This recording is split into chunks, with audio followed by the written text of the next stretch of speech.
नमस्ते। इस नए डीप डाइव विश्लेषण में बहुत बहुत स्वागत है। आज हम एक ऐसे टॉपिक पर बात करने वाले हैं जो हम सबकी लाइफ को लिटरली हर रोज डीपली इम्पैक्ट करता है, और वो है कॉन्फिडेंस।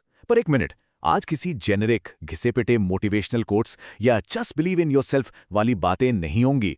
आज एक क्लिनिकल एक्शनेबल मेथड का यूज करके एग्जैक्ट बिहेवियरल गैप्स को डायग्नोज किया जाएगा। एक सिस्टमैटिक 5 हिस्सों वाले सर्वे के जरिए स्पेसिफिक पर्सनल वीकनेसेस को पिन पॉइंट किया जाएगा। तो अगर हमेशा से ये सवाल रहा है कि कॉन्फिडेंस की कमी आखिर आती कहां से है, तो समझ लीजिए कि ये चर्चा बिल्कुल परफेक्ट जगह पर है। Okay, let's dive into this. आज के इस एनालिसिस का रोड मैप कुछ इस तरह दिखता है।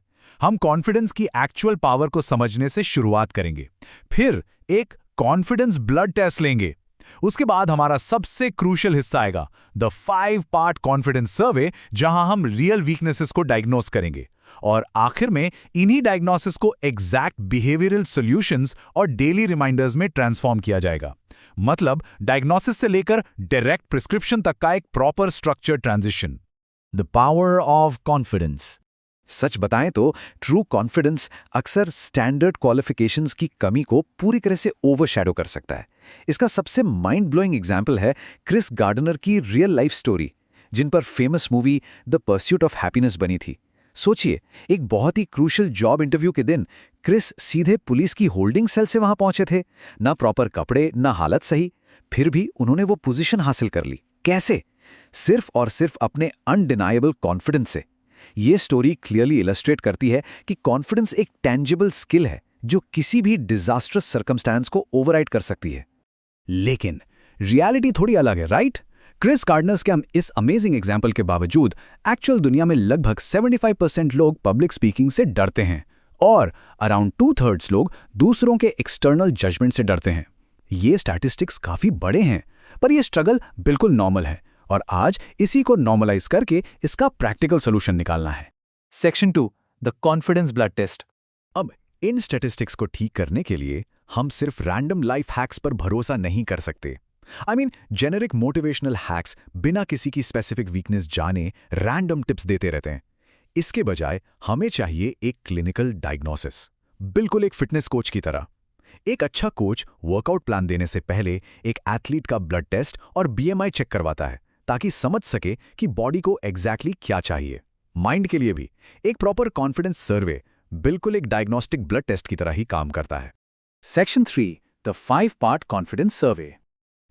अब हम एक बहुत ही इंटरेस्टिंग इंटरैक्टिव सर्वे शुरू करने वाले हैं। जैसे जैसे सिनेरियोज एक्सप्लेन होंगे, हम सबको मेंटली अपना अपना स्कोर ट्रैक करना है। स्कोरिंग का तरीका बहुत सिंपल है। हर आने वाले सिनेरियो को 0 से 5 के बीच स्कोर देना है। 0 का मतलब है ये बिल्कुल रिलेट नहीं करता, और 5 का मतलब है ये हाईली रिलेटेबल है। एग्जाम्पल के लिए सोचिए, पब्लिक में किसी के ऊपर गर्म चाय गिर जाए और इमेंस एम्बैरेसमेंट फील हो। अगर ये सिचुएशन बहुत रिलेटेबल लगे तो इसके लिए फुल 5 स्कोर दिया जाएगा। चलिए शुरू करते हैं। पहला सिनेरियो, सोचिए एक ऐसी सिचुएशन जहां एक इंसान पर हमेशा एक कांस्टेंट इंटेंस स्पॉटलाइट फील होती है। ऐसा लगता है जैसे आसपास के सभी लोग सिर्फ उन्हीं को देख रहे हैं, उनके हर मूव को एनालाइज और जज कर रहे हैं।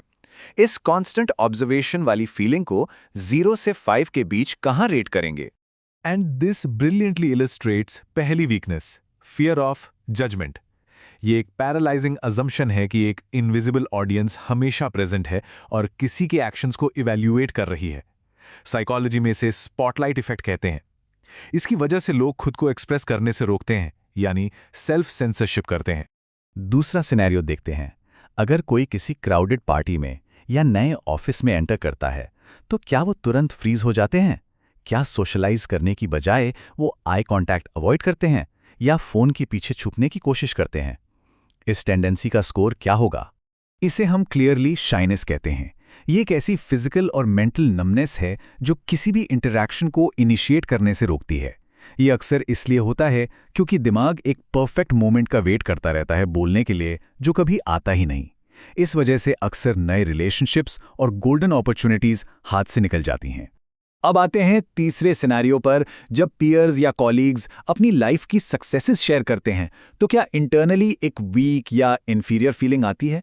क्या खुद की कैपेबिलिटीज पर ही डाउट होने लगता है? इस इंटरनल फीलिंग की रिलेटेबिलिटी को 0 से 5 पर रेट करें।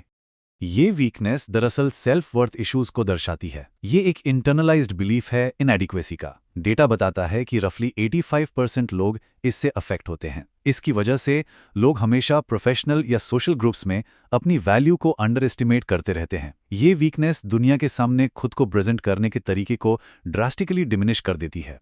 चौथा सिनेरियो, क्या किसी भी रिक्वेस्ट को नो कहना लगभग इम्पॉसिबल लगता है? यहां तक कि अगर उसके लिए अपने खुद के पर्सनल टास्क्स, बिलीव्स या कंफर्ट को सैक्रिफाइस करना पड़े? इस इनेबिलिटी को सेट बाउंड्रीज के स्केल पर कैसे स्कोर किया जाएगा? इसे डिफाइन किया जाता है एज पीपल प्लीजिंग। ये एक हैबिट है जिसमें ऑटोमेटिकली दूसरों के डिमांड्स और ओपिनियंस के आगे झुक जाना पड़ता है। इसके पीछे एक गहरा डर होता है, एरोगेंट ना दिखने का या फिर किसी रिलेशनशिप को डैमेज ना करने का। बट यहां सबसे बड़ा नुकसान ये है कि दूसरों के हिसाब से एडजस्ट करते करते ओरिजिनल आइडेंटिटी ही कहीं खो जाती है। और आखिरी पांचवा सिनेरियो, क्या गलती करने का डर इतना ज्यादा होता है कि एक्शंस को कॉन्स्टेंटली डिले किया जाता है? क्या कोई डिसीजन लेने से पहले एंडलेसली ओवर रिसर्च करना और दूसरों से अप्रूवल मांगना एक आदत बन चुकी है? इस टेंडेंसी को अपना फाइनल स्कोर दें। ये पैरालिसिस कहलाता है, डिसाइसिव पैरालिसिस। एक ऐसी एक्शन अवॉइडेंस लूप जहां इमोशनल ओवरथिंकिंग किसी भी मीनिंगफुल प्रोग्रेस या डिसीजन मेकिंग को कंप्लीटली रोक देती है। ओके, तो अब इन पांचों स्कोर्स को टैली करने का वक्त है। जिस कैटेगरी में स्कोर सबसे ज्यादा है वही प्राइमरी रोड ब्लॉक है, और यहां हमारी क्लिनिकल डायग्नोसिस कंप्लीट होती है। Section 4. Alternative Behavioral Solutions. Now, what's really interesting about this slide is हम कैसे प्रॉब्लम आइडेंटिफाई करने से उसके एग्जैक्ट बिहेवियरल फिक्सेस तक पहुंचते हैं। कोर फिलॉसफी ये है कि कॉन्फिडेंस को जबरदस्ती फोर्स नहीं किया जा सकता। ये नए ऑल्टरनेटिव बिहेवियर्स अडॉप्ट करने से बिल्ड होता है। जैसे brain as a lawyer analogy, दिमाग बिल्कुल एक वकील की तरह है। उसको सेल्फ वर्थ बिल्ड करने के लिए फेवर्स और एविडेंस इकट्ठा करने के काम पे लगाना पड़ता है, ना कि अपने खिलाफ केस लड़ने के लिए। Let's see how this works in real life. Shyness को बीट करने के लिए एक ब्रिलियंट सोल्यूशन है, द 5 सेकंड एंट्री रूल। इस इनिशिएशन बायस सोल्यूशन का कॉन्सेप्ट सिंपल है। फर्स्ट सेकंड में नए एनवायरनमेंट में एंटर करें, थर्ड सेकंड तक एक टारगेट इंटरैक्शन ढूंढें और 5वें सेकंड तक कॉन्टैक्ट इनिशिएट कर दें। एक ब्रीफ 5 सेकंड विंडो मिलती है एक्शन लेने के लिए, इससे पहले कि दिमाग फ्रीज होने के नए बहाने इन्वेंट कर ले। और अगर सबसे बड़ी वीकनेस पीपल प्लीजिंग निकल कर आई है, तो बाउंड्री बिल्डिंग के लिए RDR फ्रेमवर्क यूज किया जा सकता है। RDR यानी रीजन, डिनायल और रिस्पेक्ट। पहले क्लियरली करंट फोकस या रीजन बताएं, फिर फर्मली पर पोलाइटली रिक्वेस्ट को डिक्लाइन करें, और फाइनली रिस्पेक्ट के साथ बेस्ट विशेस या ऑल्टरनेटिव सपोर्ट ऑफर करें। यह फ्रेमवर्क एरोगेंट दिखे बिना आसानी से बाउंड्रीज सेट करने में मदद करता है।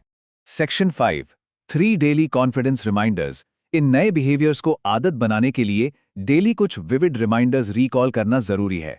जैसे उस फेल्ड रेस्टोरेंट की एनालॉजी जो हर कस्टमर के हिसाब से मेन्यू चेंज करता है। सबको खुश करने की कोशिश हमेशा फेलियर की तरफ ले जाती है। या फिर उस अनप्लग सीसीटीवी कैमरा के एग्जाम्पल, लोगों को लगता है सब उन्हें देख रहे हैं, पर एक्चुअली कैमरा ऑफ है। दुनिया उतना नोटिस नहीं कर रही जितना डर लगता है। और आखिर में सबसे प्रोफाउंड स्विमिंग पूल एनालॉजी। किनारे पर खड़े रहकर पानी में जंप करने के लिए कॉन्फिडेंट फील होने का वेट करना एक ट्रैप है। Start taking action. Confidence follows the jump, it doesn't preceded it. Action हमेशा पहले आना चाहिए। क्या हम परफेक्ट फीलिंग का वेट करते रहेंगे या आज ही उस ठंडे पानी में अपनी पहली जंप लेने के लिए तैयार हैं? इस डीप डाइव विश्लेषण को देखने के लिए बहुत बहुत शुक्रिया।